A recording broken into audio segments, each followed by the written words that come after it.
Hello everyone, कैसे हैं आप सब। आज हम बात करेंगे अकाउंटिंग स्टैंडर्ड 9 AS9 के बारे में। AS9 किसके बारे में बोलता है? Revenue recognition. किसके बारे में बात करता है? Revenue recognition. तो सबसे पहले बात करते हैं रेवेन्यू का मतलब क्या होता है। तो रेवेन्यू का मतलब है कि मींस ग्रोस इनफ्लो। जो हमें ग्रोस इनफ्लो हो रहा है या तो कैश के रूप में या रिसीवेबल के रूप में। अगर कैश नहीं मिलता है तो रिसीवेबल के रूप में, और अदर कंसिडरेशन या और किसी रूप में मिलता है, जैसे काइंड में मिलता है। Arising in the course of ordinary activities. किससे होना चाहिए? Ordinary activities of an enterprises. जैसे सेल ऑफ गुड्स, हमने कोई गुड्स बेचे, उसके बदले हमें कैश मिल गया या मिलेगा, डेटर्स बन गया। ठीक है जी। तो यह rendering of the service, service दी है हमने कोई, या हमारे पास क्या था? फंड था, उसको हमने कहीं इन्वेस्ट कर दिया, उसको एफडी कर दी, या किसी कंपनी के शेयर खरीद लिए, या रॉयल्टी से जो हमें इनकम मिलेगी, उसे भी हम क्या बोलेंगे? रेवेन्यू। तो आज हम किस पर बात करने वाले हैं? S9 किसके बारे में बात करता है कि रेवेन्यू को कब रिकॉग्नाइज करना है बुक्स में, किस अमाउंट से और कब रिकॉग्नाइज करना है, इस चीज पर ये AS9 हमारा फोकस करता है। तो AS9 किस पर फोकस करता है? Timing and amount of revenue recognition. Time and amount of revenue recognition. AS9 कहाँ कहाँ एप्लीकेबल नहीं होता है? AS9 कहाँ कहाँ एप्लीकेबल नहीं होता है? रेवेन्यू हो रहा है हमें किससे? कंस्ट्रक्शन कॉन्ट्रैक्ट, क्योंकि इसके लिए सेपरेट AS है, वो हमने पढ़ भी चुके हैं। Revenue arising from hire purchase और लीज एग्रीमेंट, इसके लिए भी सेपरेट है। Revenue arising from government grant और सब्सिडी, इसके लिए भी सेपरेट AS है। Revenue of insurance company arising from insurance contract, इसके लिए सेपरेट को। गेन रियलाइज्ड और unrealised gain, example profit on sale of fix assets, इन सब पर हमारा AS7 क्या होगा? एप्लीकेबल नहीं होगा। अब हम बात करते हैं सेल ऑफ गुड्स के केस में हमें रेवेन्यू कब रिकॉग्नाइज करना है एज पर AS9।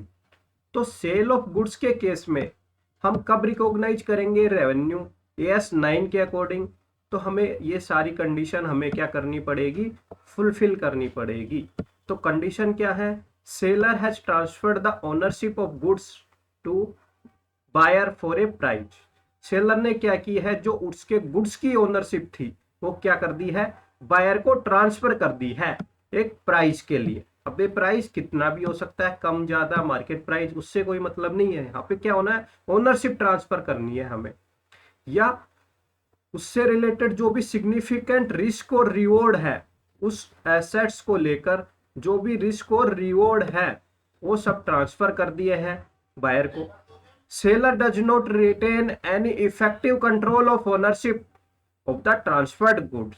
अब सेलर ने जो ओनरशिप ट्रांसफर कर दी है उस पर उसका अब कोई कंट्रोल नहीं बचता है। There is no significant uncertainty in collection of the amount of consideration.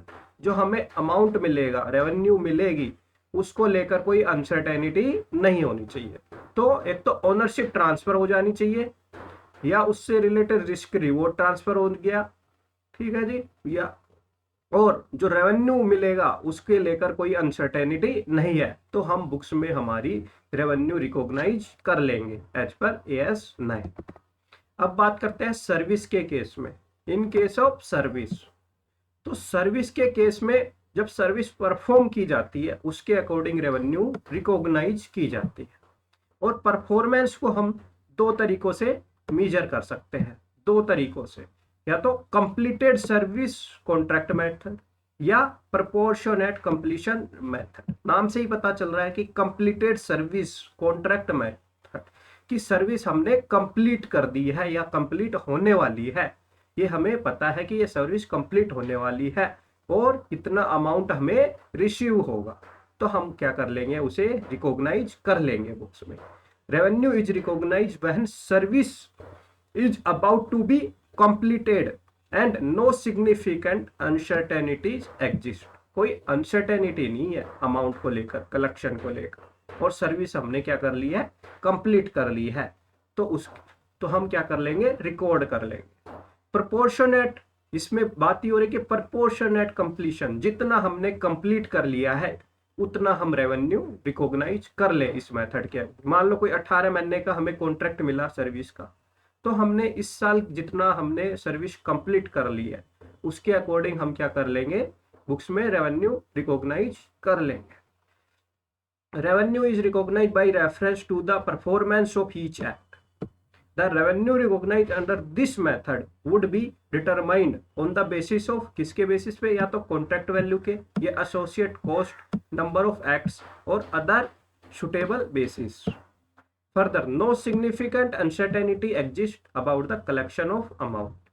Amount को लेकर कोई अनसर्टेनिटी नहीं होनी चाहिए, तभी हम क्या करेंगे, रिकॉर्ड करेंगे।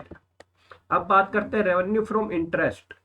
तो इंटरेस्ट से हम कब रिकॉर्ड करेंगे, प्रोपोर्शन बेसिस पर, टाइम बेसिस पर हम क्या करेंगे कि इतने महीने का हमें इंटरेस्ट रिसीव होगा तो उसको हम क्या कर लेंगे, रिकॉर्ड कर लेंगे मंथली बेसिस पे, जैसे टाइम प्रोपोर्शन के बेसिस पे।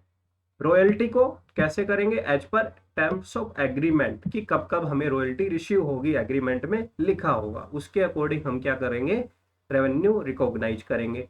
डिविडेंड को कब रिकॉग्नाइज करना है revenue, when the declaring company declares dividend, जब कंपनी ने डिविडेंड डिक्लेयर कर दिया तब हमें रेवेन्यू रिकॉग्नाइज करना है हमारी बुक्स में।